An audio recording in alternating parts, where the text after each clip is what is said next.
It's going to be a great week. Hello, good morning and welcome. It is Sunrise Daily. I'm Ayo Makinde. Oh, yes, he is Ayo Makinde. Hey, welcome. It's a beautiful Monday morning from here in Lagos. I am Kayode Okikelu. You wonder what we're talking about? Take a sneak peek. Nigeria is hit with an unemployment crisis. Young people are mostly at the receiving end, as they are the largest group of unemployed people in the country. The National Bureau of Statistics shows that a staggering 21.7 million Nigerians are unemployed, and the youth unemployment rate stands at 30.7%. In the past, our belief is that you go to university, you graduate, and then you will be employed. Government will give you a job.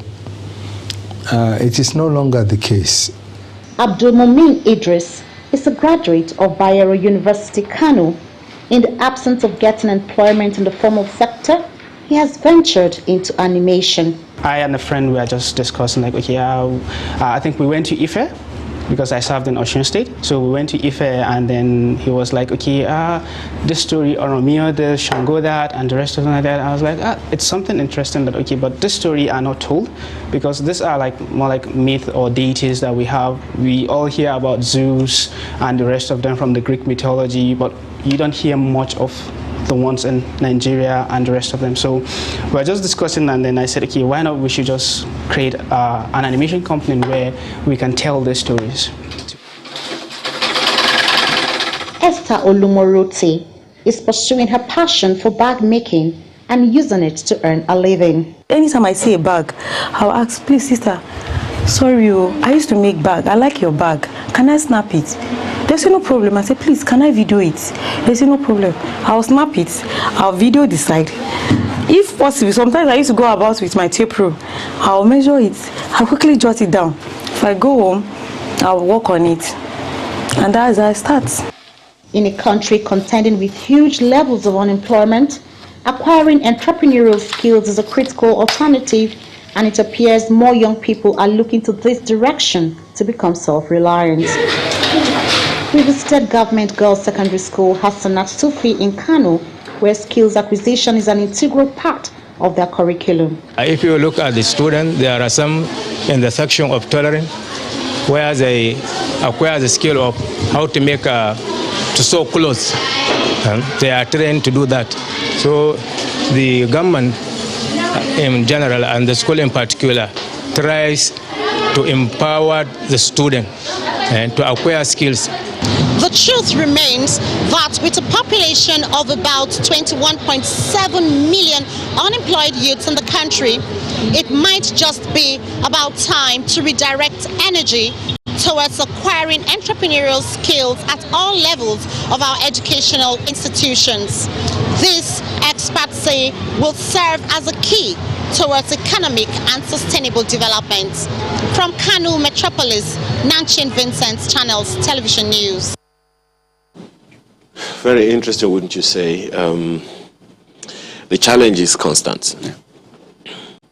We have a huge unemployment challenge. We have a serious poverty challenge. We have a very dire hunger challenge. So I'm just wondering what it is that we haven't done that we need to do in terms of thinking, in terms of activating or empowering, the young people to be able to maximize their potential. Now, of course, we've seen from that report, in Kano, things that young people are doing or can do all by themselves. But then we also know that in various parts of this country, technology is something that the young people have. How seriously are we pursuing that, to encourage them to do more in that regard? Talking about craft, I mean, all over the nation, young people are replete with exceptionally creative ideas, that just over the past few weeks I heard about something they call handbags made from coconut in Bonny Island. And I'm wondering, wait a minute, handbags, coconut, how do they relate? But these things are there, and guess what? Foreigners came, purchased those things, and took them away. Because right here, you know, one of the things that one of my colleagues has raised is, okay, so how about the quality? The answer naturally comes. The challenge is not with the quality, it's with the patronage, because it is when people are able to disburse of what they have primarily that they can improve on their skills and do better. Don't forget that it is part of these challenges that we had that made the NSAS things to get so bad in the first place. Now, how are we looking for ways to bring the young people into the mainstream to ensure that we do not leave them empty and vulnerable to the devil? I mean, that's a huge question, especially on a Monday morning. I mean, this should sort of set the tone for the whole week, because if we want to have a productive week, then we need to ensure that people are productive. Absolutely. Absolutely. And I'm talking about across board. I mean, I can have a productive week, but if other people don't get that productive week, then can we really say we've had a productive week? So it's vital to ask these questions. And, you know, while you were speaking, I was asking myself, is it a problem of, people? I mean, Nigeria is 200 million people strong. I mean, that's a lot of population already. So if you have markets. Oh, yeah. So if you have a product to sell, I mean, if you do your market, analysis well, and you sell the right product, automatically you have people to buy it on ground. But the challenge is, can people afford it? And that's a question about the kind of product you're putting out there. But, you know, this analysis is sort of, kind of endless. So let me just speak on the, basic ones that we can easily wrap our heads around without having to do the YDX this morning. So we have the people, right? The resources, I can go on and on telling you about how we have vast land, how we have, natural resources, even the people resources, which I mentioned earlier. So I don't think that's the challenge. And I was thinking, is it hard for people to get rich in Nigeria or make it? And you realize that the richest black man is a Nigerian, is someone who started his business in Nigeria and scaled up till that business made him the richest black man in the world. I mean, Forbes recently came out to reiterate that fact, saying that this man is worth about $10 billion in Nigeria. So we have those examples to look at to say, the environment is there, the people is there, it is indeed possible, but then the hurdles, these are the challenges. I'm not in government, so I will not try to act like I have, the overall view. I can see everything. But from examples I hear, from young people I meet trying to start a business, the hurdles they have to cross. So the challenge is getting this simple business that employs one person to be able to employ at least 20 people. Absolutely. If we can ensure that those businesses start from employing one person to employing 20 people, and we replicate this across, local governments, local council development areas, and, ensure that this builds up, then, this unemployment rate that we just saw recently, by the way, rural unemployment is actually real. I saw that and it shocked me. Rural unemployment, not even urban unemployment, rural unemployment. So if we can ensure that those businesses that employ 1-2 people can scale up to ensure they employ 20, 50 people, then in a year, 2 years, we'll have lifted millions out of poverty. So the skills are there, the opportunities are there. What are the gaps? I guess that's why we say it is a responsibility of government to take care of some of these things. Let's take a look at some of the papers. We begin with the Vanguard newspaper this morning, and it leads with something rather troubling right there on the front page of the paper. Governors, APC, PDP, others rail against attack on Autumn. The stories on page 5. A host of riders you have right there on the front page of the paper this morning. Sponsors of disturbing attack on Autumn must be uncovered. It's according to Northern governors. PDP governors condemn attack on Autumn, say it's an invitation to anarchy. Benue people not weak, according to Senator David Mark, says citizens may resort to self-help as IGP orders full-scale investigations into assassination attempt. Others orders beef up of security around governor. Don't politicize attack on Autumn, says APC. Buhari orders thorough, transparent investigation of attack. We'll be talking a little more on this later on today, so let's not overflog it. Right under that one, APC will soon crash, has lost confidence of Nigerians. That's according to Governor Tambuwal. He is living in self-delusion. Lagos APC response. Stories on page 8. Of course, you see those graphics there. Diaspora cash remittances dropped by 27% to $17.2 billion. You want to ask why? The details are on the inside pages. Bright prospects for 2021 as Q4 20 records 10.6% growth. So much to choose from on the front page, but I'll let you do the picking. Mr. and Mrs. this morning says, Cynthia, that's the Mr. saying to Mrs. I forgot my phone at home this morning. When I got to the office, one lady told me she called. What exactly did you tell her? And Mrs. says, she started by saying, hello dear. So I said, all lines in this route are busy. Please don't call again. I hope it wasn't a job call or something important. By the way, I didn't know Mrs.'s name was Cynthia.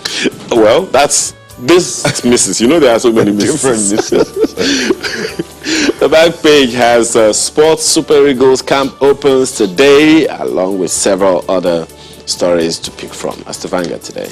Well, the Nigerian Tribune leads with something similar. You see, enough of this malady. Citizens may resort to self-help. Mark, that's concerning attack on Otom. Attempts to make Benue ungovernable will fail. It's coming from governors. PDP condemns presidency's silence as IGP orders full investigation. So that's the lead story for you on page 2 of the Nigerian Tribune this morning. Well, it seems the presidency may have waded into that one, but of course you find more details right there. And you see the big picture on the front page shows Governor Fayemi actually paying a condolence visit to families of those killed during the Ekiti East election violence in Amo-Ekiti. And I would have thought that should be history by now, with all the talk, all the efforts and everything. And for God's sake, it's a state legislative election. State. How huge is the stake? Oh dear, it is quite huge. I mean, it has federal ramifications. Seeing that the lawmaker passed on, they had to conduct that election to fill that space. So it's sad that we mix election and violence together in Nigeria, but I mean, this is going to form a huge part of the conversation this morning. You find more details in the inside pages. And you see this one, how bird strike forced aero contractors' plane to make air turn or air return. It's on page 3. It's never pretty when you see that, especially when you're in the air. You can't put your feet down. I mean, on the ground, I mean. So it's quite tricky. Better safe than sorry. I guess that explains that. And you see, Obaseki insists on probing Oshomole. Says South must produce president in 2023. And when you take that in context of what you see on the bottom of the front page that says, why PDP jettisons zoning of presidential ticket? I begin to wonder what's going to happen. You see the rider there, committee lacks tact, BOT members. So the committee made recommendations, right? And it seems a lot of people are taking it as the PDP's position. The PDP saying, well, it's still recommendations, it's a report, it's not our position yet. And you understand the back and forth all for 2023. Is it a kite being flown? Well, the questions are there. Yeah. Just one more. NDLEA intercepts 200 kilograms of hard drugs at Abuja, Kano, Lagos airport. So the NDLEA again making some of these seizures. I wonder what period this was in. Is this an aggregation of what we've been seeing over the past weeks? But you know what? More details on page 27 of the Tribune.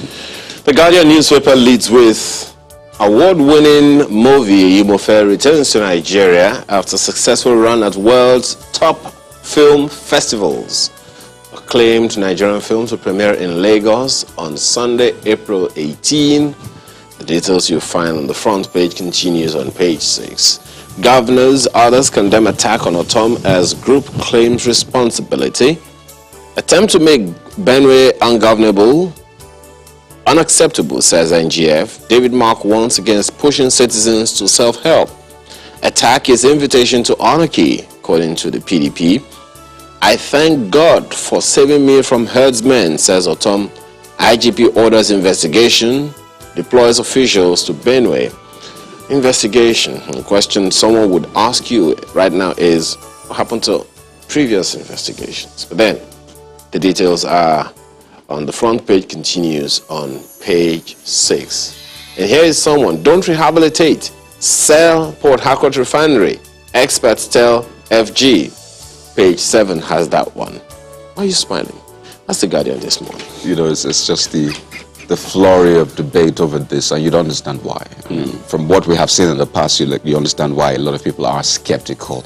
But clearly, this is going to be a major one, especially now that all eyes will be on that refinery. At the end of next year, to be sure, it gets 90% capacity, as the Minister of State said. But let's quickly take a look at Daily Trust's newspaper. World Water Day. Over 60 million Nigerians risk water-related diseases. Oh dear. Many rely on streams, boreholes. Indiscriminate digging of boreholes dangerous. Experts warn, or expert warns. And you see the big picture on the front page. I don't think we even know how serious, how dire that challenge of water is. It's World Water Day. Reports have it that more than 1 billion people lack access to potable water all over the world. And we have seen reports in Nigeria of people scraping water from the ground. Oh, that's what you see on the front page of the Daily Trust, actually. Residents scooping water from a hole. And when you see the water, I mean, as you can see. And this is supposed to be drunk? Well, I mean, you hear water is meant to be tasteless, colorless, odorless, and what? You should be able to see through water, right? And what you are seeing right there is everything but all that. So, can we call this water then?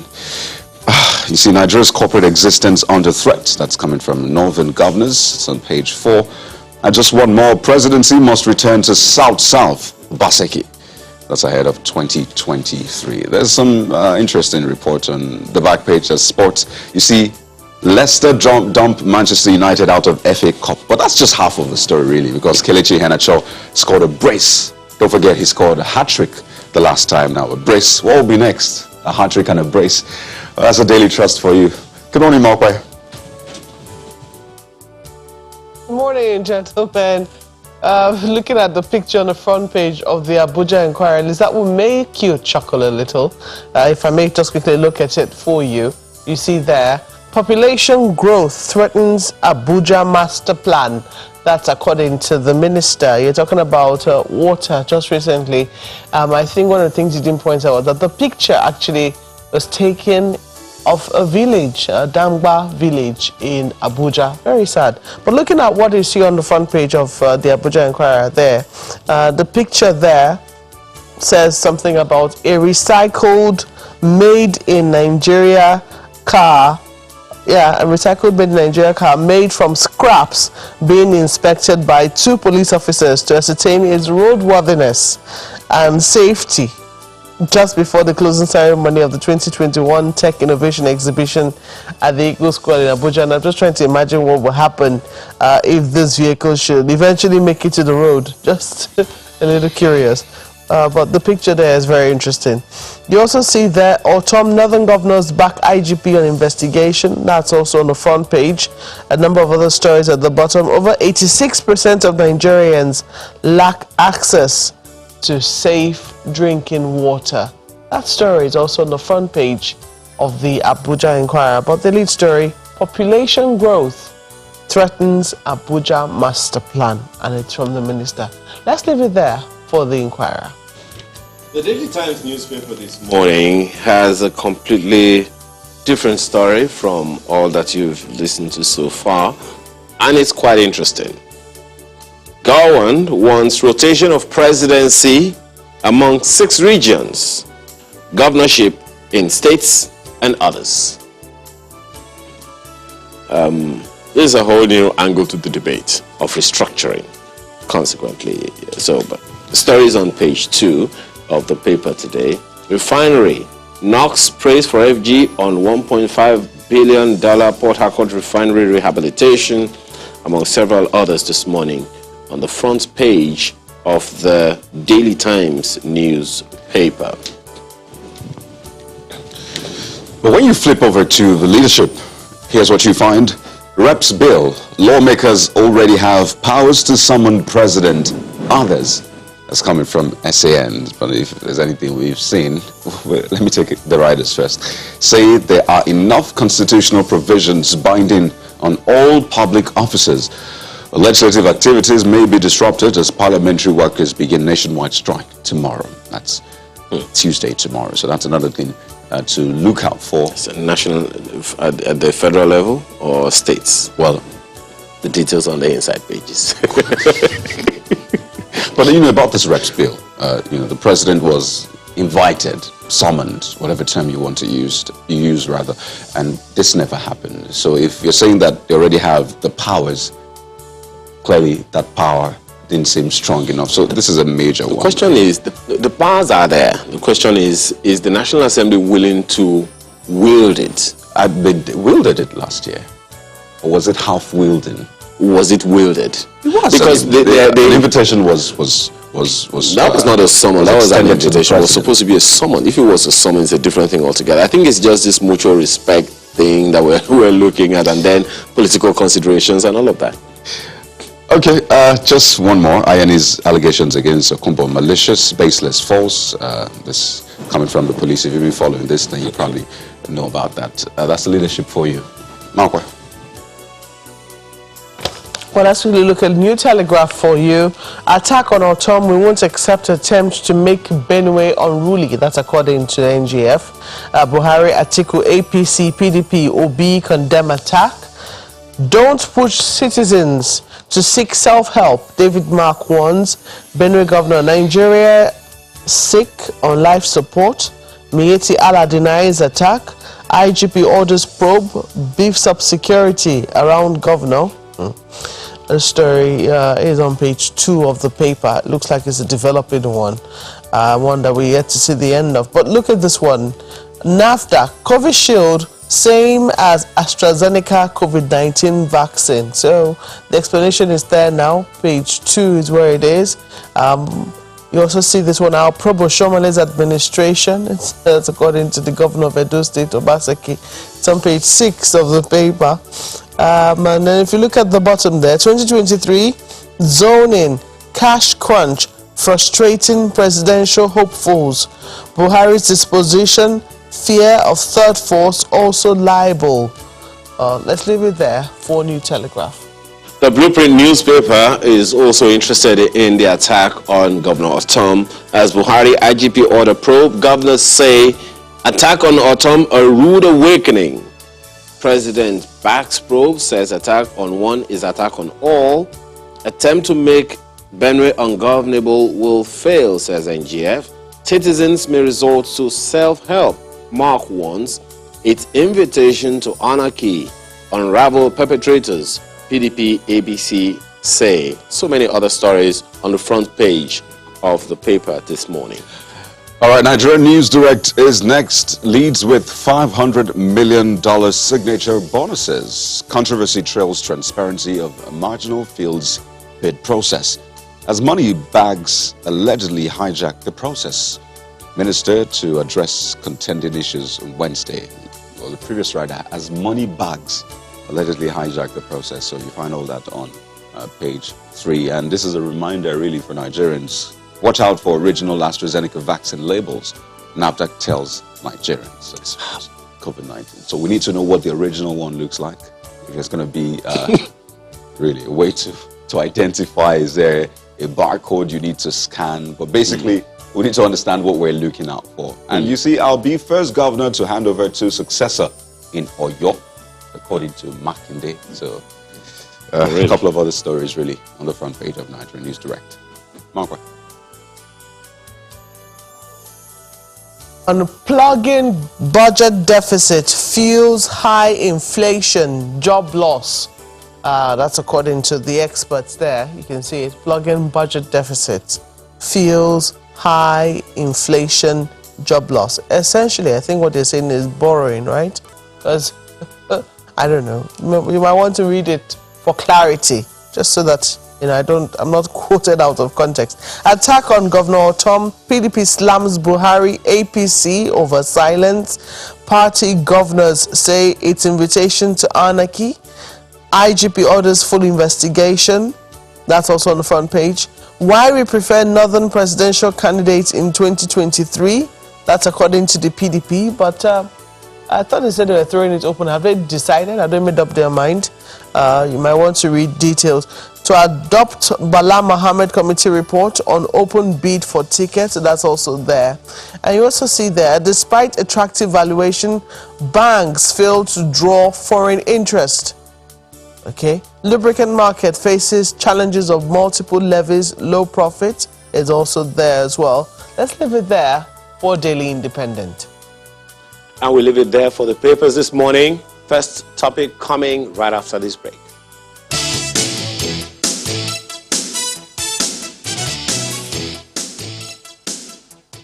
Well, that by-election has since been suspended by INEC, but as you'd expect, there are questions as to how did elections turn violent, especially after the assurances given by INEC, the police, that this will be a different one entirely from what we have seen in the past. And as you've seen there, we'll be joined this morning by Senator Abiodun Olujimi, a member representing Ekiti South constituency. You saw her speaking about the attack just a moment ago in that report, as well as the Commissioner of Police in Ekiti State, Mr. Tunde Mobayo. He joins us virtually this morning from Akure via Zoom. Good morning. Thank you for joining us on Sunrise Daily. I mean, we've seen the reports, but it's never like those who were on ground. So if you could just, as a backgrounder, really, what exactly played out over the weekend in Ekiti State?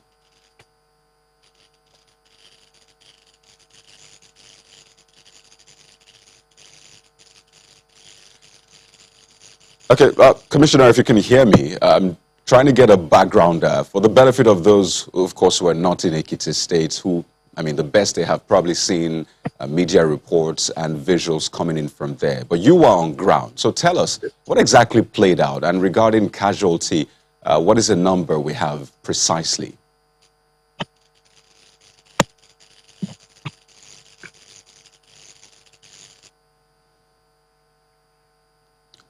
Okay, seems we're having difficulty clearly reaching out to the Commissioner of Police in Ekiti State, Mr. Tunde Mobayo. But not to worry, we'll try to reestablish connection just to get a sense of what is being done. You know, INEC has suspended the by-election. The police says there will be full investigation. The governor of Ekiti State has also condemned the attack. He has visited, you know, families of the victims of that election violence. But a lot of questions arise. Prior to this time, they signed a peace pact, right? The political parties signed a peace pact, and you'll expect that after the signing of peace pact, they'll be abiding by the content of that peace pact, especially because they appended their signatures to it. So how did this go from signing a peace pact to not just breaking that peace pact, but actually killing people during the election? It's a lot of questions. It's very, very sad and most unexpected. Just 2 years ago, we were talking about all of this immediately after the general elections, and there's been a lot of talk about, you know, reorganizing our electoral system to ensure that these things don't go on the way they have gone on, you know. But one other thing that we'll find in the report, and hopefully when we have the commissioner, he might be able to give us a background. That didn't we know that this was going to happen? You know, I always like to reference that data compiled by, I forgot the name of the CSO now, about areas or states in which electoral violence is likely. One of the things that they said that was, you know, Ekiti is one of the amber lights, not the red lights. The amber lights, you know, risk areas. So consequently, there was a suspicion that such a thing could happen. How much of that did we know before the day of the election? It's also rumored that, you know, the PDP candidate, well, in the election, his house was attacked the day before. So, is the police aware of this? You know, were these signs that could have helped us to get ahead of the story? Of course, the APC has also, you know, been responding. We try to reach the APC in the states as well, but we understand that because the governor has called for an investigation, officials are saying that they're not going to say anything since the governor has already stepped in. So, you know, hopefully in the nearest future we'll be hearing from them as well. So this is really, really disturbing. We have over the years seen a gradual decrease in the number of people who come out to vote. Voter apathy, lack of trust in government, and now this. These are the products of it. So I'm just wondering how far we can, for how long we can take this. A vital question, because I mean, elections rather rise and fall on security. So let's rejoin the Commissioner of Police in Ekiti State, Mr. Tunde Mobayo, who joins us virtually this morning. So, Commissioner, great to have you joining us. Let's get some, background, as I asked earlier, for the benefit of those who were not in Ekiti State. What exactly played out? And regarding casualties, what can you tell us? Thank you very much. Good morning. And thank you for having me. Please, Good morning. First of all, I would like to commiserate with the victims and their families of the affected people and those still in the hospital, for God to give them a quick recovery. It happened that on Saturday by 11:30, when the votes was being rounded up at various voting booths, a distress call was received from INEC that there was a problem at Unit 7, Ward 7. So when my policemen got there, they discovered that one fellow was being beaten and he was almost naked. So the police rescued him to safety because he was almost beaten to a pulp. After rescuing this fellow, the policemen came back to do their work. Surprisingly, from nowhere, this person that was initially rescued came rushing down with a pump action gun and started firing sporadically to the crowd. So many people were injured in the process. So the police chased this fellow, ran after him, and got him arrested. Immediately it was done, I was called. And almost immediately also, His Excellency called me and told me what he had has happened there. And he gave a directive that those people that were involved in that act must be arrested, rounded up, and prosecuted, no matter the party affiliation. So in the process, 3 of them were arrested. However, before the incident, I don't know if you are hearing me. Please go ahead. We can hear you. Yeah, thank you. However, before the incident, Senator Olujimi has called me in the morning that he noticed some movement of some people that are not needed in that area. I directed my policemen to go around because we have policemen in all the polling units. We have the policemen that are patrolling. We have the policemen that are stationed at area commander's office in case of eventuality. So I now send additional 4 policemen to Senator Olujimi's house, and I call her. She acknowledged and thanked me very well. So when I arrested these people, I brought them immediately to the police station. That's TCID. That Saturday, I called the officer in charge TCID that he should start immediately the investigation. And I placed call across to the Senator Olujimi that he should please assist us with evidence, with witnesses, and I dispatched policemen, investigators to her place to collect statement from the witnesses. Right. That one has been done, and the investigation is ongoing. This morning, when I get to the office, the perpetrators eventually will be arraigned at the court. Okay. Then yesterday... Just to be clear, I mean, now that the dust seems to be settling, have you put a figure to the number of casualties regarding the dead and the injured? Because there were conflicting figures regarding that. Yes, actually, His Excellency and myself, we went to Omu yesterday to commiserate with the families of the victims. So far, 2 people lost their lives, unfortunately, in the incident. Then we proceeded to the various hospitals where others have been treated. We visited 5 people on admission, receiving a treatment. And some of the people that were affected on that day, I think they were treated and discharged. Those are people that their wounds are not all that serious. Well, maybe you want to tell us, what's the number of people that have been arrested, and are there any leanings that one can say, okay, this is where these people are from? Currently, I have 3 people in my custody. And as soon as I get to the office this morning again, we work on additional information that should be not. They are not even supposed to be. They are not indigenous of that particular environment. So what they are doing there, I don't know. And the unfortunate thing is that the people that were injured caused across party lines. They called across party lines because the man just came out. We didn't quite hear the number of people that you said were arrested. Could you please take that again? How many people have been arrested and where are they from? Shooting.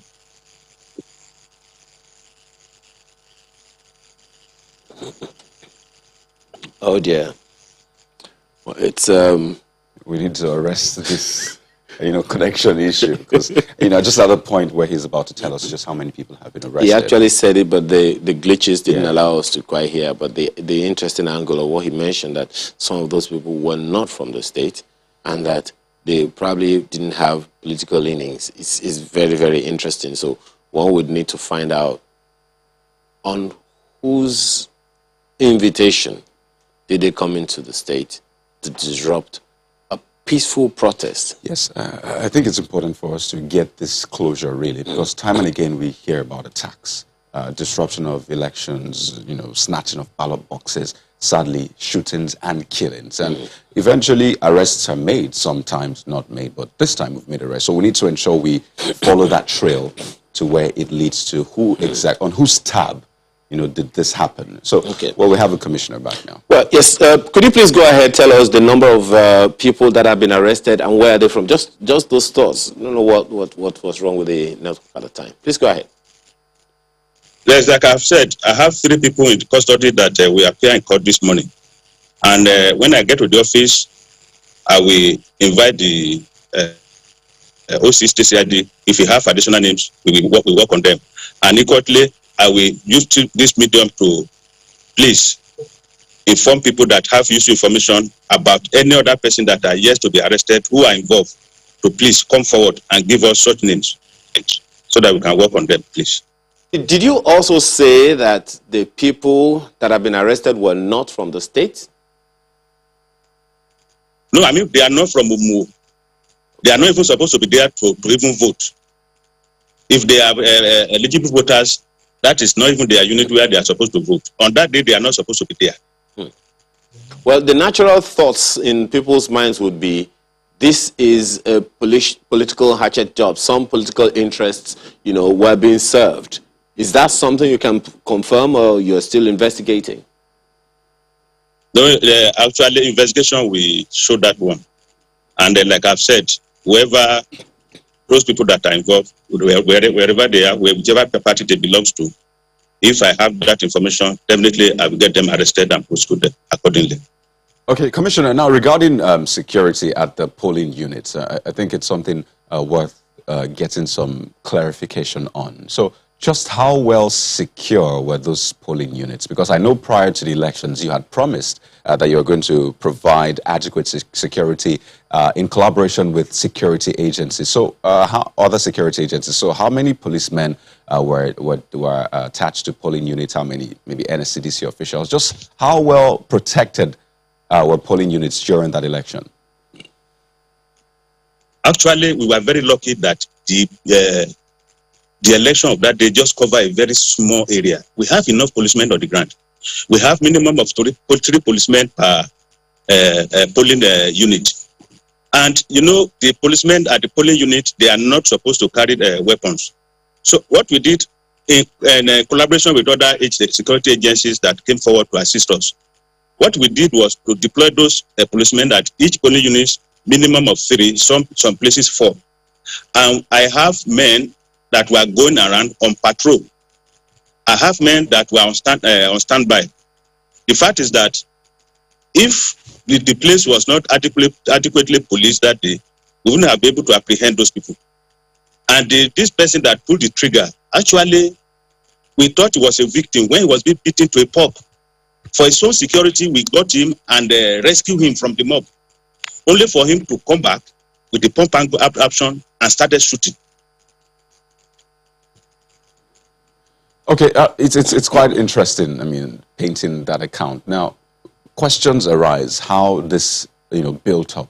We remember that there was a signing of a peace accord. So for a lot of people, they thought everything is done and dusted with this election. We will not see any form of violence. But it would appear that in the build-up to the election, the previous day, there were reports of one of the candidates being attacked, or his home being attacked. So did you have some of these, little pockets of incidents that pointed to the possibility of election disruption on the D-Day?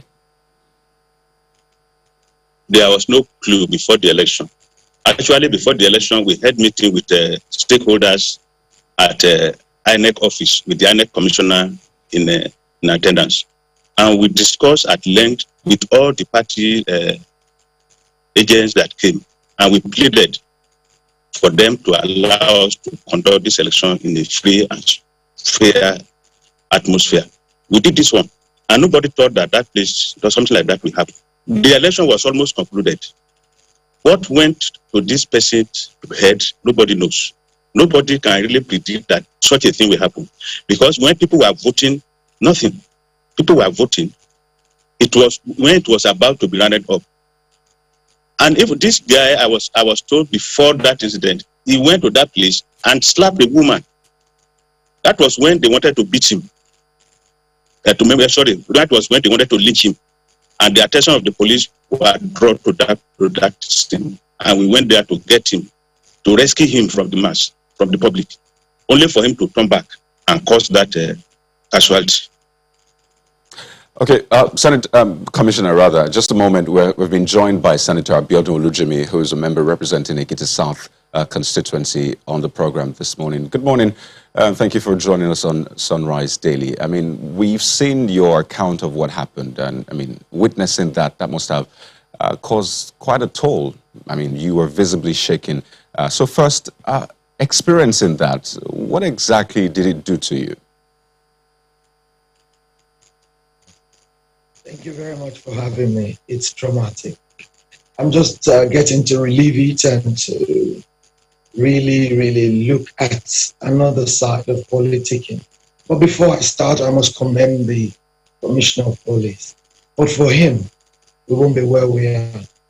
In fact, I didn't think I needed security that morning. I thought it was a simple election and it was from the same community, my community. And I felt we understood each other. But he called me in the morning and said, I don't know, I think you need a little bit of buffer. And he sent policemen to support me at home. It would have been worse than this.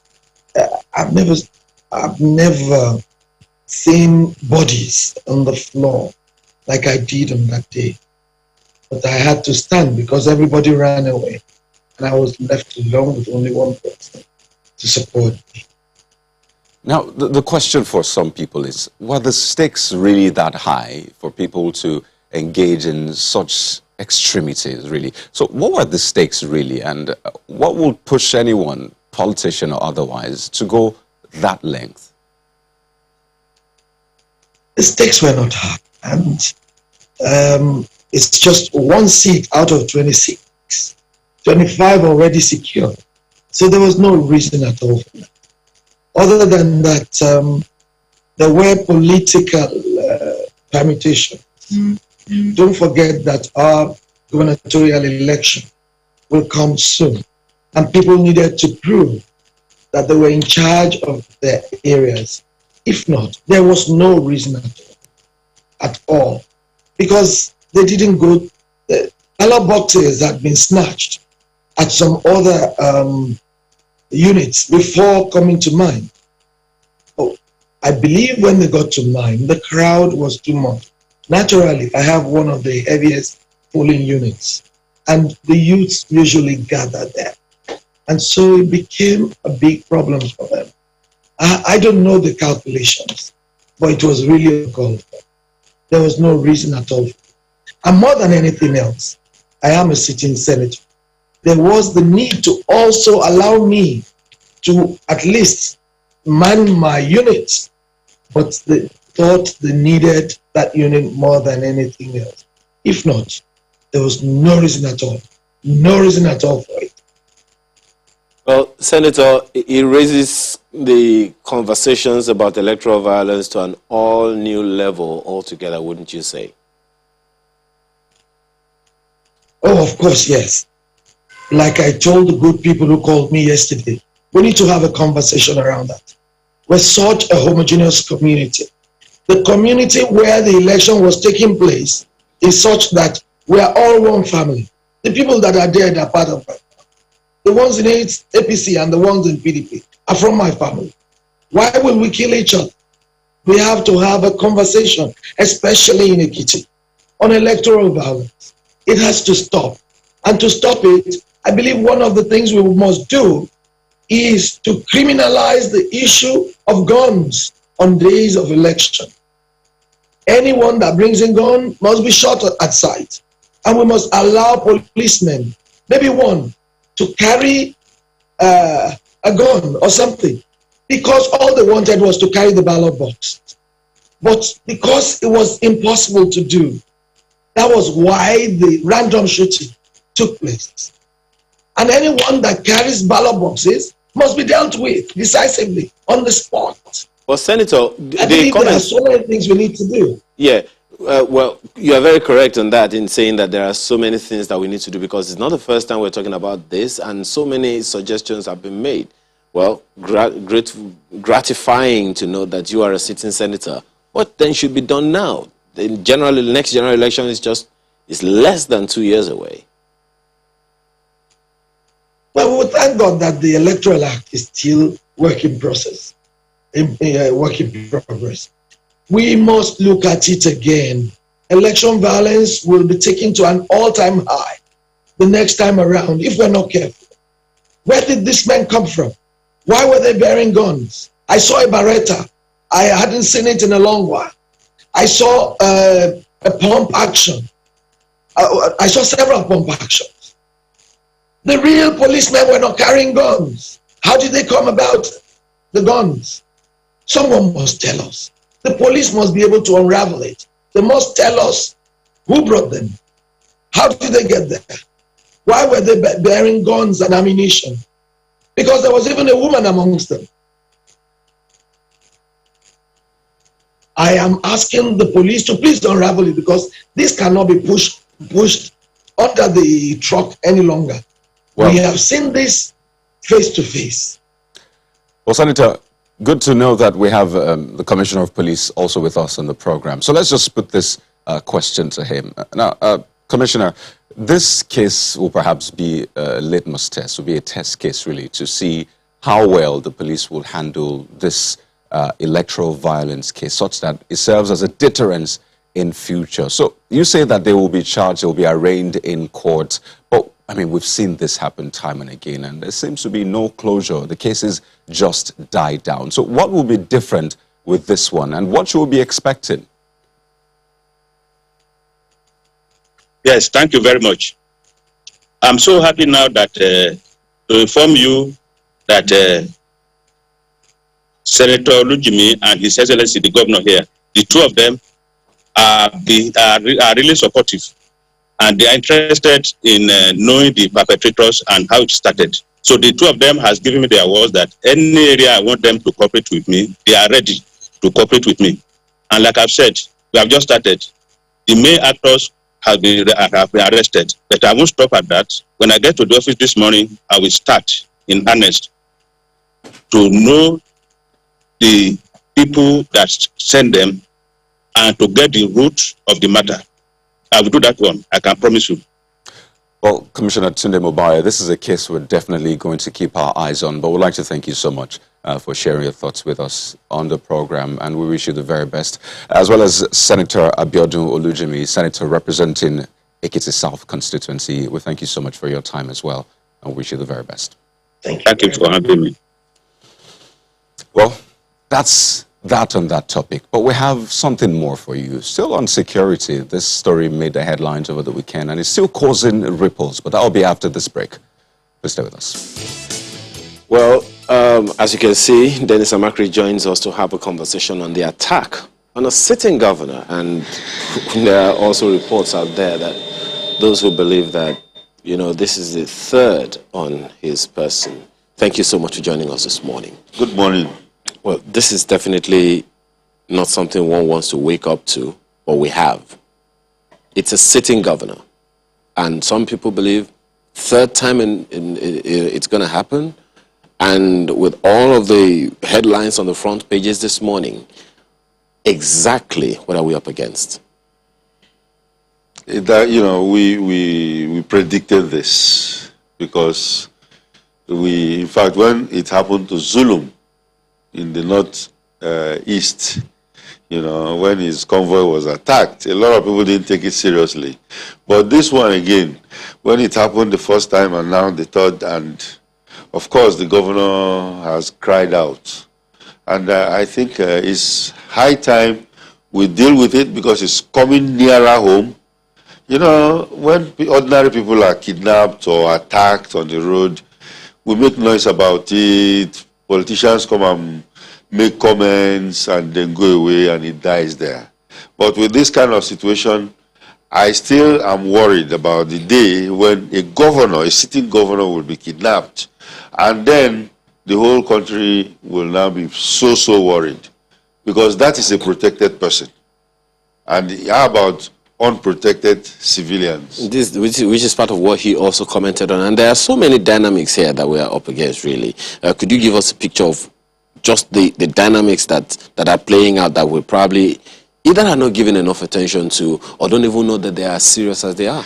How long will it take before we will even prosecute one person? People have been even arrested who have been out to commit these offenses. Nobody. They either lock them up, the judiciary is looking the other way, other people go and commit the same crime of kidnapping, banditry and everything, kill a lot of people, and nobody. Because if you don't give an example of deterring this type of situation, it will definitely continue. You're saying the same thing the governor of Kaduna State, El Rufai, who was saying that, look, we know we should find a way to identify these people and not reward them, but deal with them according to the law. So are we to say that the law is weak, or that some people are not just doing what they're supposed to do? There are some people are not doing what they're supposed to do. Because we've seen 24-hour, delivery of justice in this country.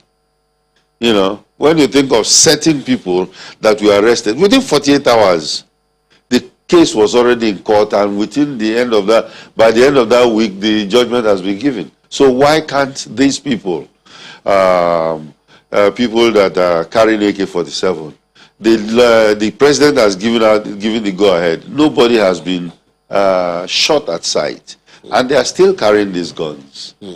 So what are we talking? We have to be more serious about it, and then, of course, do what we're supposed to do. So when you say that, this is a protected person, just how protected is the governor? In this country, the most protected person is the president, because there is a special department in the DSS that takes care of him. The protective services, they take care of him, and of course, protecting him. It's not just sending, the mopols are even not part of it. Because we see a lot of mopols running around with a jeep and stuff like that. This guy has 3 rings of protection around himself. 3 rings. He's there. There is one close protection that he has. Those are people that can actually touch him, who can take him away. People like that. Then another outer ring, who are observers of what is going on. Then the 3rd protective ring, that will either fight off whoever is attacking him. So this guy is well protected. And the governors have the same kind of structure around them. Now, when this thing happened, remember, the governor said he has to run for 1.5 kilometers. I think he should enlist for Olympics next time. But anyway, on a serious note, the original close protection people must have been the ones running with him, because their own job is evacuation.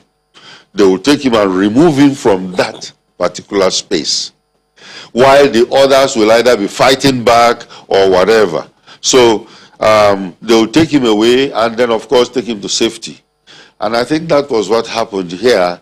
They did a good job, but I also have excellent job, I should say, because that's a job that to take a principal out of a very dangerous situation is top marks. But they should be worried about the movement, the security or the intelligence about that movement was given out.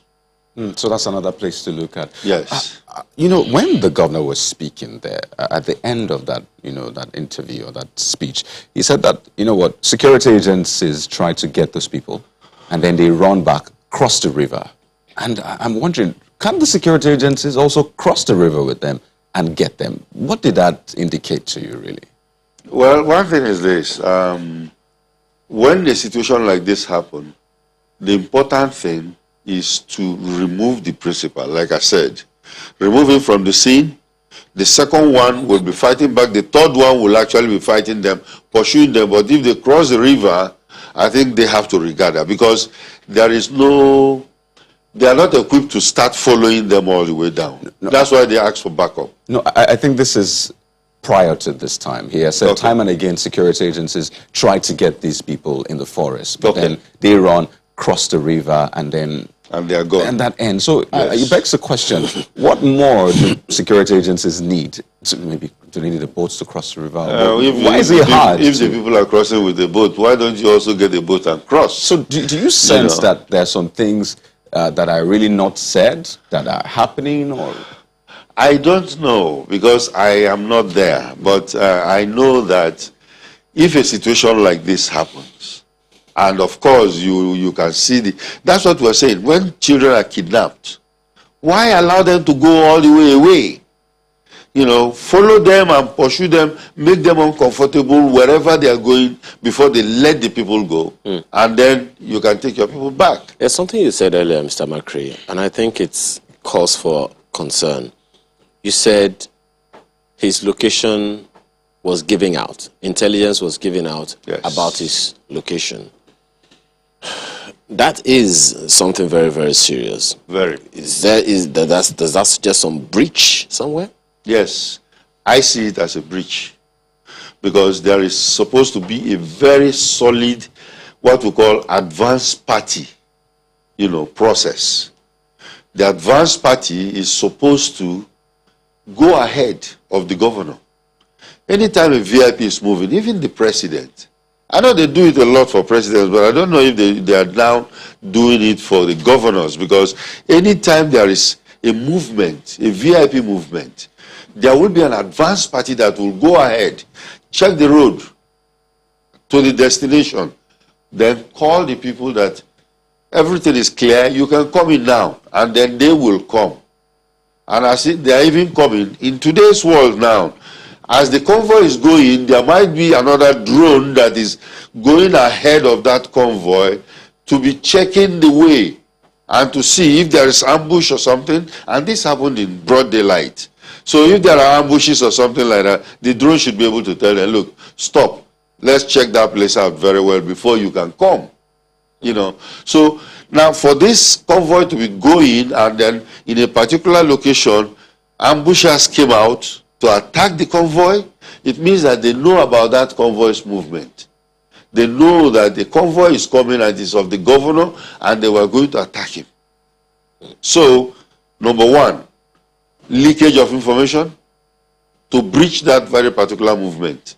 So that's what I am suspecting. So it's good they're investigating, so they might come up with something. Talking about this breach then, who's to be asked the first question?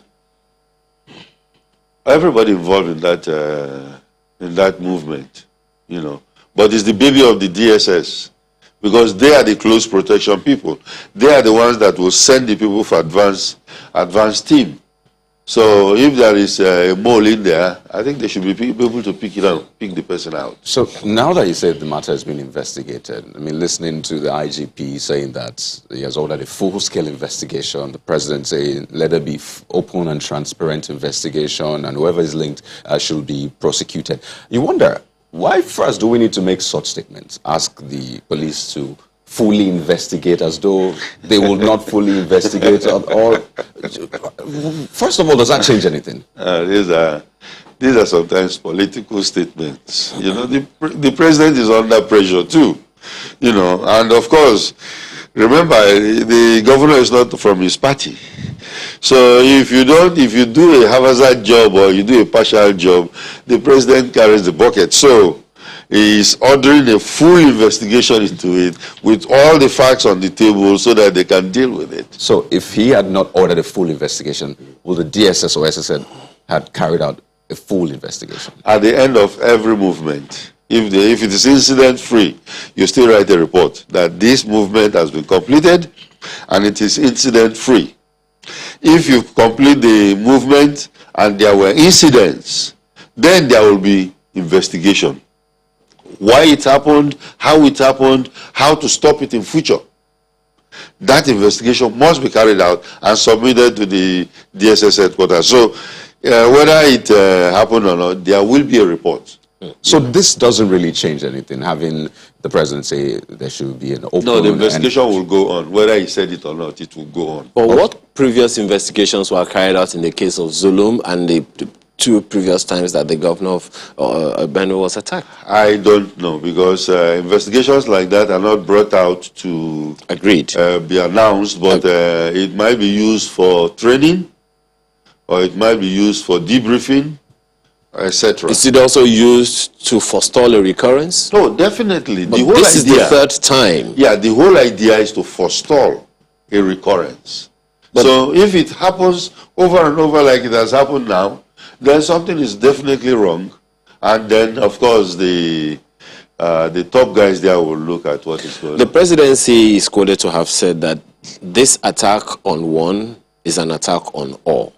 Now, how significant is that statement, and what do you expect as teeth to follow that statement of the president? That statement is a nationalistic and patriotic statement that says that we are one. There is no APC, there is no... Remember I told you the man is not from the ruling party, so, you know, the president have that onus to tell everybody that, look, listen, this is not a party thing. Although some governors are even trying to politicize it, but of course I'm happy the president has come out to say that this attack on one is an attack on all. So we are one. So, but no, sorry, Caleb, I'm wondering, so that's the statement. That's the statement. What action do you expect to follow it? I expect a very thorough investigation, and I expect results. There must be a result on this particular investigation, you know, to show that, look, this is what happened and we have even got them. Even if they don't have to look for those particular people and get them, they must. The governor said it. There are some people out there in the bush there, and he mentioned where they are. It is now incumbent on the security agencies to go in there and sort these people out. We're not hearing this for the first time, Mr. Makri. Yes, I know. The governor of Kaduna State has said it, the governor of Oyo State has said it, the governor of Ondo State has said it. Every governor says, you know, there are people in the various forests and all of that, yes. And we say it's the job of the security agencies to go there and pick them up. What are we waiting for? I don't know, because I think this thing should not be. We sound like broken records now, you know, because this thing has been going on for years. We even have new service chiefs, and the service chiefs themselves, the new ones, have promised. So this is an opportunity. I believe it's an opportunity for them to prove their mettle, because we cannot continue like this. We cannot continue like this. People are dying every day. Now it is a governor. That's why everybody is talking about it. How about just the trader that has been going along and has been kidnapped and, you know, looking for millions to go and pay? You know, so it is very, very important that we have to have that resolve and the political will to stop this now. So, I mean, the IGP said that security should be beefed up around the governor. And you just mentioned the average Nigerian who has had to go through this time and again, and he's still going through this, yes. And probably never made the pages of the news. They have to suffer in silence. So beefing up the security around the governor means more men will be attached and maybe more equipment. But don't forget, time and again, the police have said we're understaffed, short-staffed. The military says the same thing. So really, what's the way around this, really? Because if we're pushing more men, that means there are people who are under-policed that will be more under-policed right now. Exactly. You're very correct. And I think we should stop doing this. Face the brass tacks. Do what is right from the beginning. Restructure. Because we keep on, we're waiting for the legislators to come up with a law that will change this. One-line sentence. Only one line. There will be only in Nigeria, one Nigeria police. That's the line that is holding all of us down. Change that sentence and say that states can have their police, local government can have their own police to police their laws, enforce their separate laws. Will that give us more men? We will recruit. But why can't we recruit now? You recruit into old wine, into new bottle. That's not going to help us. So recruit, form a new structure, recruit and fill up those places, train them heavily. Training is the key, and then they will go out and do their job. I mean, some will say that under this current structure, you can achieve good training as well. You can also get more men. So is it really an issue of changing the law or I think the structure is our problem right now. The structure is still our problem. Who is going to investigate that case in Benue State? Who's meant to? Nigeria Police. They might either come from the federal CID, FCID in Abuja, or maybe in Lagos, and you send them there. They don't even know the environment. They don't know the area. All right? But if there's a state police that is doing that investigation, they will know the area the governor is even mentioning. They know the place, and they can go down there and sort them out. So restructure the police. It is not too late. But then do we need to restructure the DSS as well, given that the information leakage you talked about could only have come from? Well, the DSS actually is like a federal police. It's like a federal police. Although they have offices in all the states, like any other intelligence agency, you will have offices and branches, even overseas, but it's a federal police. And what they do is enforce federal laws. There's something the you said DSS will not come and enforce a tenant and landlord case in Surulere. So they are federal, and that's the laws they will do. There's something you said earlier, Mr. Makri, and I think it's something that I'm concerned, and I'm pretty sure a good number of people might feel the same. You said there have been arrests, but there have been no prosecutions. Yes. Whose job is it to prosecute once an arrest has been made regarding a crime against the state? Well, there are federal prosecutors who are coming out from the office of the Attorney General. And in the states, you have them coming from the Ministry of Justice. I think whether the law has restored the power of the police to prosecute now, because before they used to prosecute, but the power was taken from them. I'm not very sure right now. So whoever is prosecuting should prosecute, and the judiciary should wake up, and because there are so many cases, and they just keep on adjourning and adjourning. Evans, that's a very good case for us.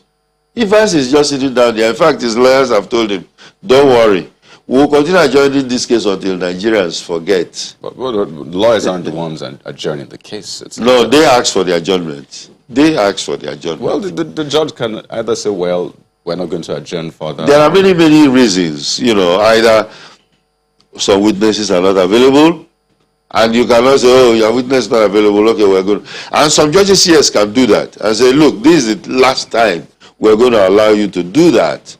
But they continue adjourning and adjourning. How many years now? Evans is sitting down there. Do you get a sense that maybe, we've talked about the police largely, that maybe this is also more than the police, because the governor specifically actually asked for more troops to arrest this armed militia, yes. and I believe he's talking about The military. Military, yes. So who's meant to take the lead here? Is it the police or the military? Well, you know, if the police is overwhelmed, they call in the military. So if the police have been overwhelmed since anyway, because in most states you have the military. And the military have, in fact, they are coming to see it as part of their job. So the military, of course, they will come and do their job. They have the military grade weapons that these guys are also carrying, and then deal with it.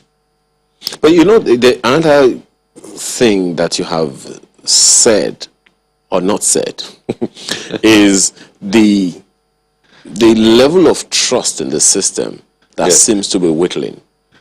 This happened to a governor, and the governor said, "It's me, I'm a governor. Yes. If I can't go to the farm, who else will be able to go to the farm?" Yes. Now, the facts, the implications of these are not lost on us, but we seem to be continuing in the same trajectory. Yes. What are we up against in another 5 years, 10 years?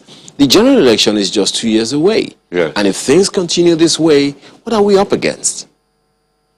We're up against an existential problem that if we don't address, might scatter this country into rubbles. We have problems that are dealing with our nervous system of this country. Threats that shake the foundation of this country. Threats that are even more than what the Civil War brought to this country, that caused the Civil War. That's what we're dealing with right now.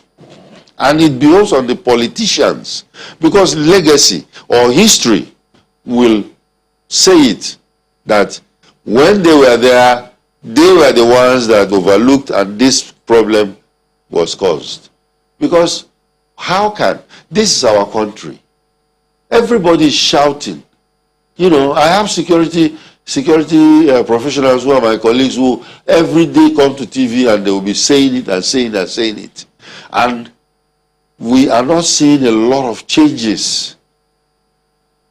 I strongly believe that it is not in the hands of the security agencies or the military, but it's in the hands of the politicians. What must they do? The politicians.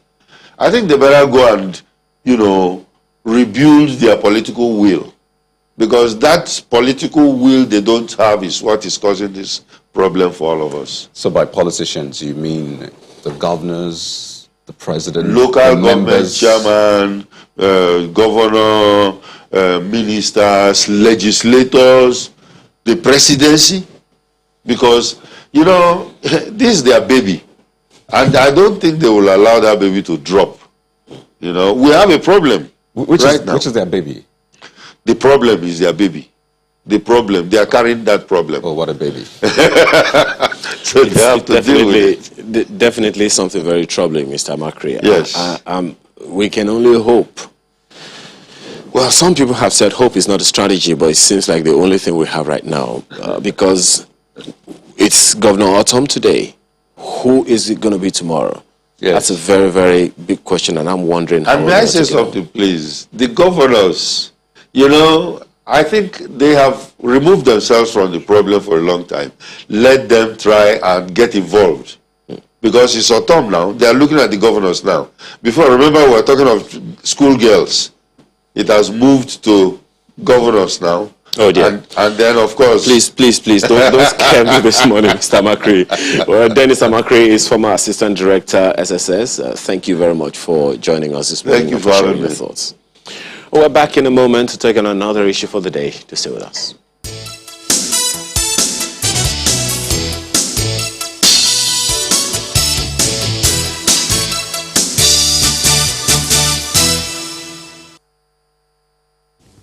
Everybody at every turn asked, when are we going to fix our refineries?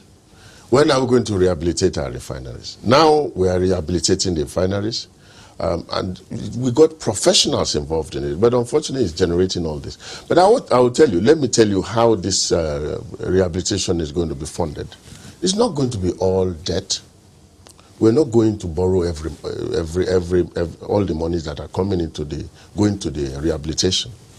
Some of the money will come from NNPC, internally generated revenue, from NPDC. Some of it will come from the federal appropriation, and just a little fraction will come from Afrexim. And of course, the way it is structured, the refinery itself, the operations of the refinery will be able to pay back. So it is not really a debt that will add to the general debt burden of Nigeria. It is a commercial discussion that is going on between NNPC and Afrexim. And that money will be paid from the operations of the refineries. NNPC is going to spend about $200 million from their internally generated sources. Federal appropriation will put in about $800 million, and it's already broken down to three parts. 2020 appropriation will give $350 million. 2021 appropriation, another $350 million. And then 2022 appropriation will give another $100 million, making it all $800 million from appropriation. And then the rest of it will now come from Afrexim. Well, some explanation there by the Minister of State for Petroleum, Timipre Silva, on how the $1.5 billion to use to repair the Port Harcourt refinery will be sourced. That conversation was held with my colleague Seun Okinbaloye, and it aired on Sunday Politics. If you missed it, it's on our YouTube channel. It's also on our website, channelstv.com.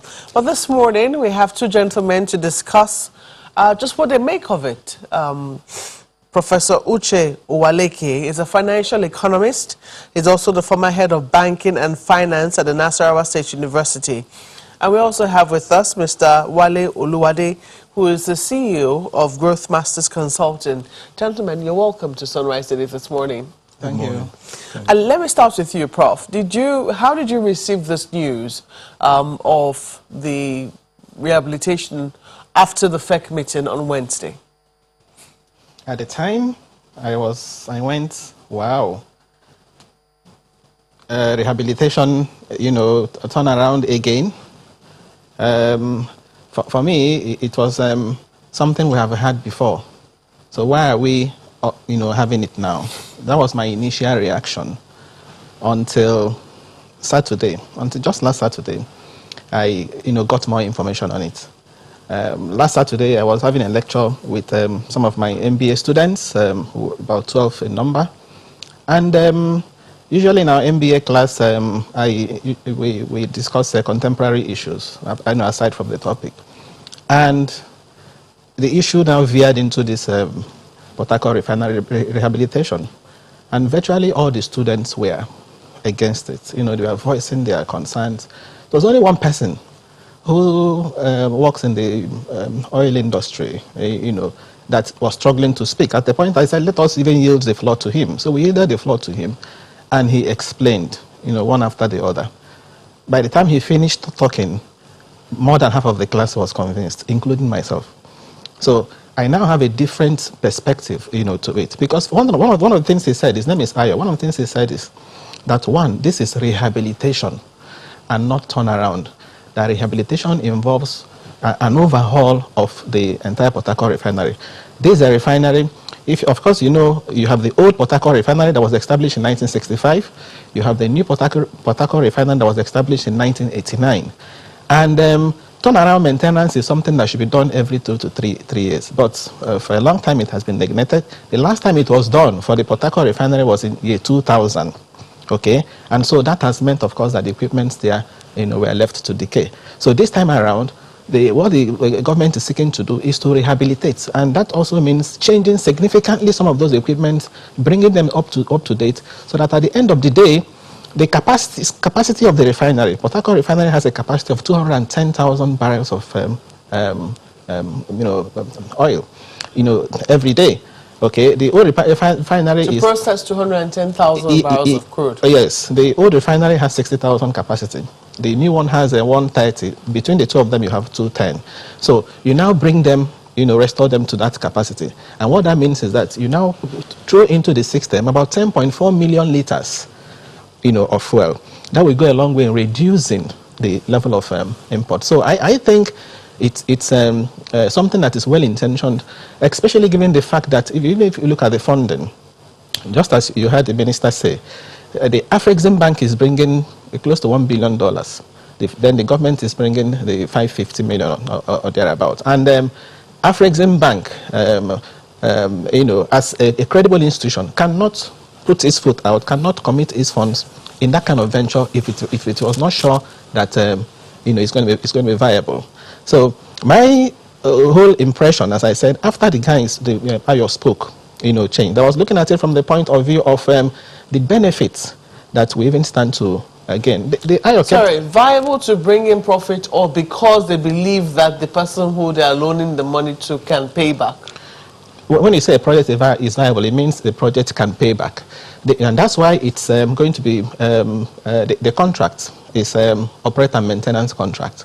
Okay, it's going to be left in the hands of experts that will manage it efficiently to now leave some margins, even for the to be able to repay the loan. So it is a loan, but this is a case of self-liquidating loan. You're putting the money in a project that will pay back itself. So in a way, it's not going to add additional burden, to the that situation. And when come to think of it, you just saw the figures there. We import in 2020. We spent 2 trillion naira, importing fuel. This is the only country in the world that has abundance of hydrocarbon resources and yet imports refined petroleum products. Prof, I mean, and just as I was commenting, yes. if you do an average of a lot of the figures there, yes. There's still very huge question marks on some of the figures that we generate, so to speak. I yes. mean, we're not quite sure how much we consume locally, yes. As the people in terms of PMS. But yes. we spent 2 trillion naira to import petrol. 2019, we spent a little less, I think about 1.9. We yes. had a pretty busy year. Yes. Now, some people will ask, how come we spent much more to import in a year when there was lockdown? We were home at least for 3 months, Yes, lots of the economy wasn't particularly moving. And there might be arguments as to how, maybe people were also spending money on petrol, since a lot of people were at home, maybe trying to fuel their generators and co and co. So, but let's quickly. Oh yeah, that's the big numbers from the Port Harcourt Refinery. For our viewers, just in case they missed that, NNPC is the only customer, 0 revenue in 2019. So when you talk about the project being able to pay back, yes, how is the project going to pay? That is the essence of the rehabilitation. Okay. When you rehabilitate, you now make it functional. But we have recurrent expenditure of 9.8 billion naira salaries, yes. In 2019 at the very least. I think that's the one we have to figure for. Now, we also have Nigeria's Motor Spirit import bill, just for comparison purposes. So 2016, 1.6, 2017, 1.9, 2018, 2.9 trillion, in 2019, 1.7 trillion, and then in 2020, 2 trillion. Some people will say that perhaps we need to interrogate those figures a little more. You don't agree? No, I do. But you also know that this is one sector that has remained opaque. Opaque for a long time, not transparent. It wasn't until the recent management of NNPC that we began to see even the audited financial statements of NNPC. For the first time, in so many years, we've started having audited financial reports. Indeed. Let me come to Mr. Oluwade. You also saw that announcement by the Minister of State after the Federal Executive Council meeting. Did you also go, wow, like a prof did?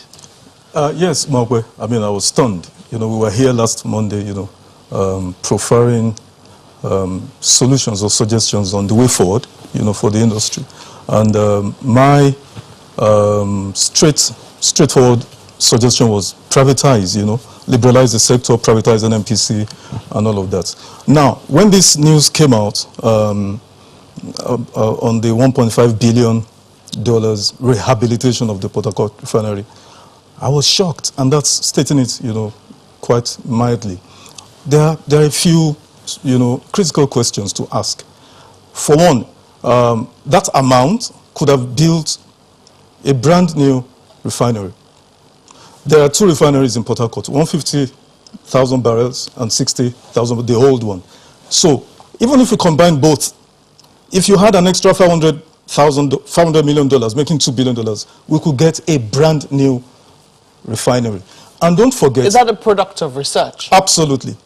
I mean, in this same Nigeria, a 650,000 barrels per day refinery is being built in Lagos for $10 billion. Just do the maths. It's very simple. Divide 650 by 3. You still get like 215 or 210, thousand barrels. So, and divide 10 billion, because Dangote is building that for about 10 billion. I hear people say 15 billion. That's not correct, because he's spending extra 2.5 billion for pipelines, and his pipelines are unique. They're sub-sea level pipelines. And then extra 2.5 billion for fertilizer plants. So, for the refinery itself, it's 10 billion. So, if Dangote is doing 650,000 barrels per day at $10 billion, why do you have to use 1.5 billion just to do a rehabilitation? That's one. Number two, it's going to span 44 months. First phase, 18 months. Second phase, 24 months. And then third phase, 44 months. So, and at the end, we're not even going to achieve 100%. We're just going to achieve 90% production output. Now, within that period, we would have built a brand new refinery. But second question, in the 2021 budget appropriation, the current year budget, there is a deficit spending, finance of 5.2502 trillion naira, roughly $13.2 billion. What does that mean? For health, for education, for road, for security, for whatever. The federal government is looking for $13.25 trillion to shore up the spendings for the entire economy. Where do you think federal government is going to get 1.5 billion from to fund this so-called rehabilitation? And then I listened to the minister. He said it will be 200 million from NNPC. NNPC is not owned solely by... NNPC is for Nigeria. There are stakeholders in NNPC, the states and the federal government. Now, they would get, next year to be 350, another 350 million, 2021, 350, and then loan from Afrexim Bank. Those are speculations. In the process of doing all of this, why don't you put in place a seamless process of selecting core investors to take over these assets and run it profitably? I told you last week, there is a model that works in Nigeria, the NLNG. It works. It is owned 49% by the federal government through the NNPC, 25.6% by Shell BP, 15%, by Total, and then 10.4% by ENI International. Guess what, Mankwe? While Port Harcourt Refinery was built in 1989 and has run losses all these years, in 2013 to 2017, $363 million was spent on turnaround maintenance, producing zero. The National Assembly debated it, investigated it. Now, guess what is happening at NLNG? From 2004 to 2019, NLNG has paid to the federal government dividends of $18 billion. You heard me right, $18 billion. That's not all. They've paid taxes of $9 billion. That's not all. They've paid to the federal government for feedstock gas, $15 billion. Total, $42 billion has accrued to the federal government of Nigeria since the inception of NLNG, while the refineries have produced losses over losses over losses in the same period. Let me get you correctly. Yes. You are not quarreling with the amount of money that has been earmarked for this rehabilitation. Oh, I am quarreling against it. It's a waste. If I'm going to be modest, I could call it corruption, actually. I have a big issue against it.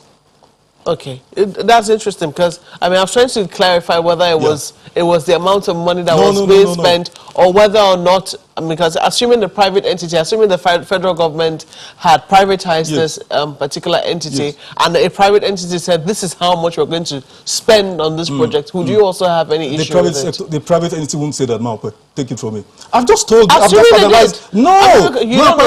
just analyzed to you that amount of money, you could just add extra 500 million. We'll give you a brand new refinery.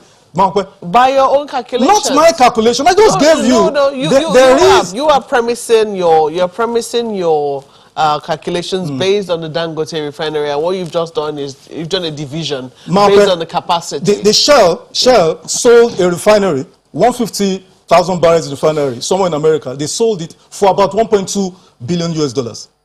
See, this is not rocket science.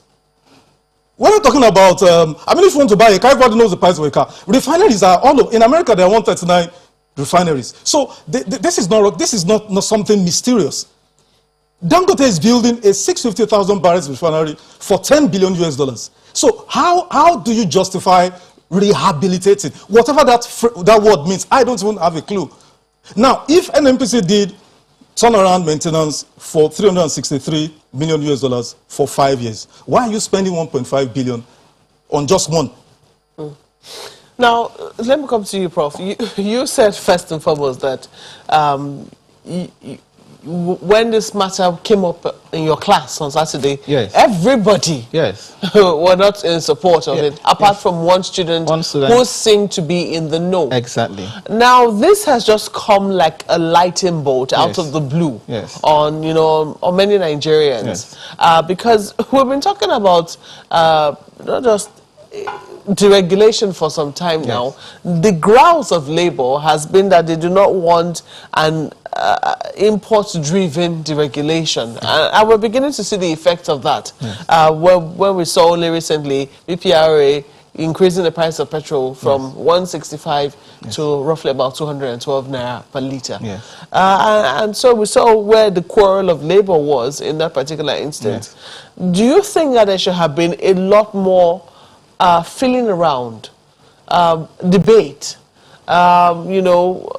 attempt to convince Nigerians on the need for spending such a humongous amount of money on a refinery, on rehabilitating a refinery? Especially when you look at the track record that we've had with turnaround maintenance and not achieving much with that. Absolutely.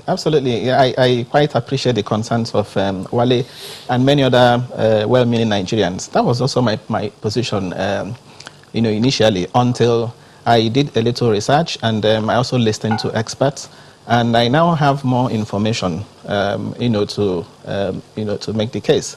As I told you earlier, when that particular student finished explaining to us, a lot more students, saw reason, and then they were like, why is this information not out there? Why are Nigerians not being told this? Because I'm sure that if the real reason for this is out there, a lot more Nigerians will buy into it, and that's why I'm happy that this kind of program is being organized. Now, let me take his points one after the other.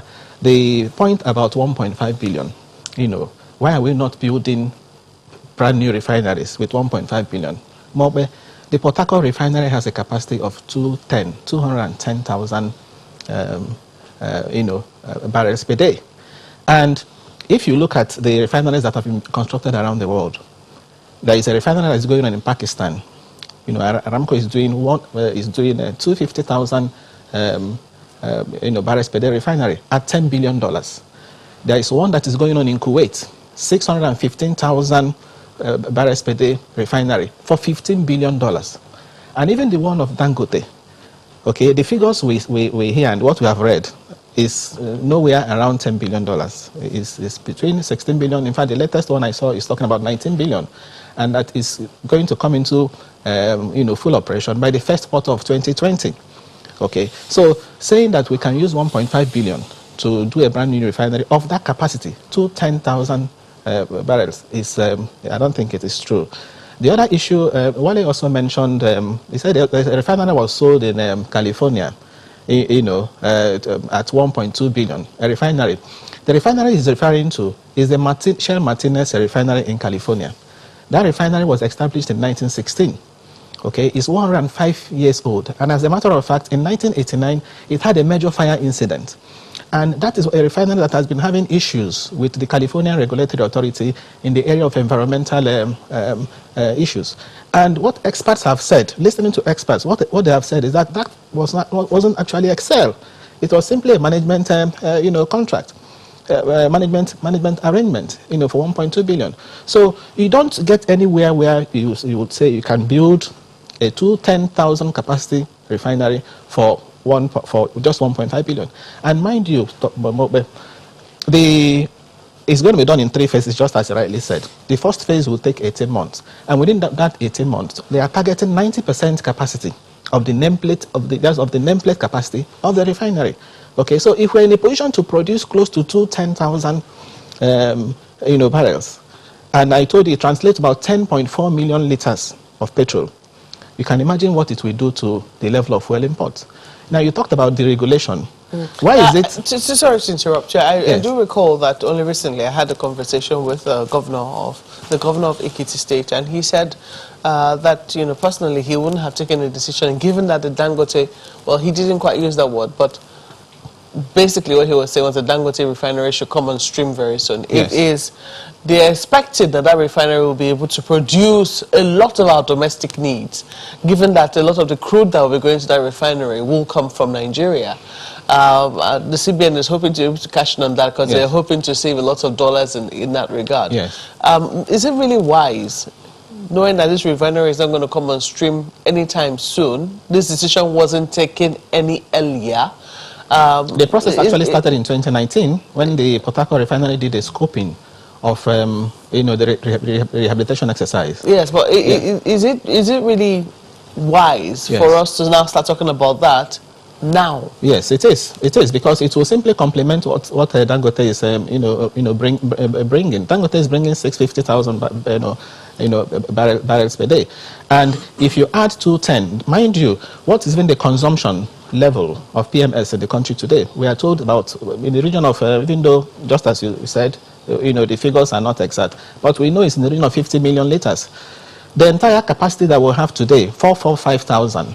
I told you Warri does 125,000, and Kaduna does 110. That's the capacity, but of course they're not producing. Even if they're producing to full capacity, that gives you just about 20-something million liters. So that's not up to the 50 million liters, and that's why the Dangote own is also welcome. So with Dangote refinery, with the modular refineries, here and there, of course, the other day, Walter Smith took off in Imo State, Ezekiel in Rivers, and the rest of them. That will now help, meet demand.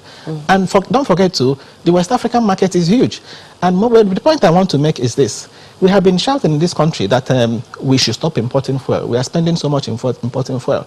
Part of why we are having this problem with fuel subsidy today is because we are importing fuel. Okay. So the government now wants to put an end to it by having refineries, functional, and we are complaining. Would that? Do you really think at this amount of money? I mean, are you optimistic that it can put an end to importing petrol?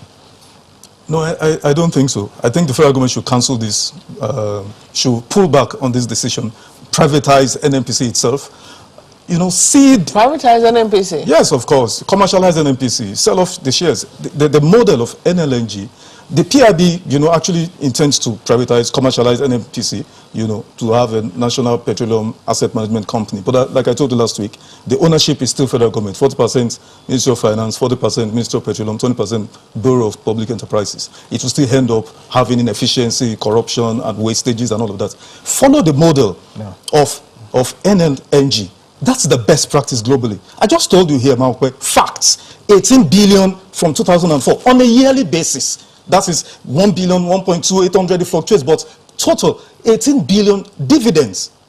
Dividends. And the ownership is not federal government. Federal government only owns 49% in NLNG. The three other, experts, private sector own the remaining 51%. So if you take ownership of the NNPC from federal government, give it to the private sector, but let Nigeria still own reasonable shares there, it will begin to turn a profit. We're talking about 1.5 billion on Port Harcourt Refinery. The question is, who are the people that will supervise this process? The same people who are supervised, this waste and corruption and inefficiency. Well, gentlemen, there's a governance structure that has, we have to go now. We're totally out of time. We're totally out of time, gentlemen. We have to go. I believe that this conversation is something that will continue, especially when you look at the comments of people out there. We've heard former Vice President Atiku Abubakar release a very strong statement on it. Atedo Peterside, who oversaw the privatization of the electricity sector, the power sector, I think sometime in 2014, has also tweeted on the matter. He says federal government should halt $1.5 billion approval for repair of Port Harcourt Refinery and subject this brazen and expensive adventure to an informed national debate. Many experts prefer that this refinery is sold as is by BPE to core investors with proven capacity to repair to their own funds. So the conversation is out there, and people who know or who should know are also wading in on the matter. Let's see where the pendulum swings as the federal government tries to get its own side of the story out there. But gentlemen, thank you so much for coming on Sunrise Today this morning. Mr. Wale Oluwade is the CEO. Beg your pardon now. He's the CEO of Growth Masters Consulting, and also Professor Uche Uwaleke is a financial economist and former head of Department of Banking and Finance, Nasarawa State University. Well, that's the show, but not before we take your comments. I think we have an email from God's Will. Can we take it, gentlemen? Oh, yeah. Let's begin from here. Well, God's Will says, right from the UK, perhaps we should not be too quick to celebrate the approval of billions of dollars for the rehabilitation of one of our refineries in the country, because we have become used to hearing the news of the approval of funds for infrastructure. But at the end of the day, such a project never gets to see the light of day or is ever heard of after a period of time. What we should celebrate is seeing the refineries actually start to operate in optimum capacity, which is, by the way, long overdue. Almost like, say, he's calling for a probe of previous spendings. Well, getting them to work means you have to go either way, sell it or, rehabilitate it or build another one. But quickly, McDonald says, still on the Port Harcourt refinery, will those powerful Nigerians who benefit from oil importation allow the PH refinery rehabilitation work? There's a question mark to that one. Mark.